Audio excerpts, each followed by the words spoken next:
नमस्कार मित्रो, मी आता डाळिंब सोलापूरला प्लॉट नंबर 2 मध्ये आहे. त्या प्लॉटला आपण शेवटचं पान दिलं होतं 31 तारखेला, 31 डिसेंबर. हेवी सॉईल आहे, 1 महिना ताण पण दिला होता, परंतु जे डोळे फुगायची अवस्था आहे थोडी स्मूथ आहे. बाहेर जमिनीमध्ये हा प्रकार होतो. त्यासाठी मग इथं सुद्धा जर्मिनेटर फवारणी सकाळीच नियोजन केलं होतं. त्या हिशोबानं फवारणी चालू केलेली आहे. जर्मिनेटर 1 लिटरला 2 मिली घ्या, किंवा ब्लोरा असेल 600 लिटरला 1 लिटर घेण्यास हरकत नाही. परंतु बॉटल जर्मिनेटरचं औषध टाकताना बॉटल ही डायल्यूट करून घ्या, कारण त्याचा जो जाड लेअर आहे तो बुडात बसलेला असतो. त्या हिशोबाने बॉटल हारून घ्या आणि फवारणीचं नियोजन करा आणि फवारणी आज म्हणा उद्या म्हणा करून घ्या. आता बऱ्याच शेतकऱ्याच्या कमेंट प्राप्त झाल्या त्या, सर पानगळ होत नाही, पानगळ होत नाही. हेवी सॉईलला तो प्रॉब्लेम येतो. त्यासाठी आपण आपलं प्रॅक्टिकल करून सोडा.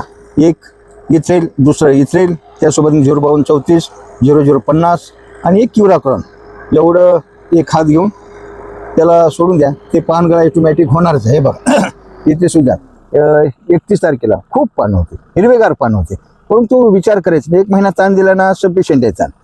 आता बघा 31 तारखेला पान देताना पानं खूप हिरवे डार्क होते.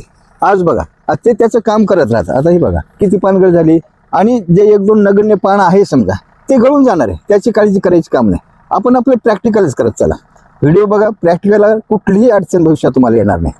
आणि या मात्र जे शेतकरी ज्या प्लॉट सोबत आहेत त्यांनी त्याचे एंट्री करून ठेवा, भविष्यामध्ये तुम्हाला ते काम आले. या हिशोबानं काळजी घ्या आणि जर्मिनेटरची फवारणी करण्यास हरकत नाही. नमस्कार.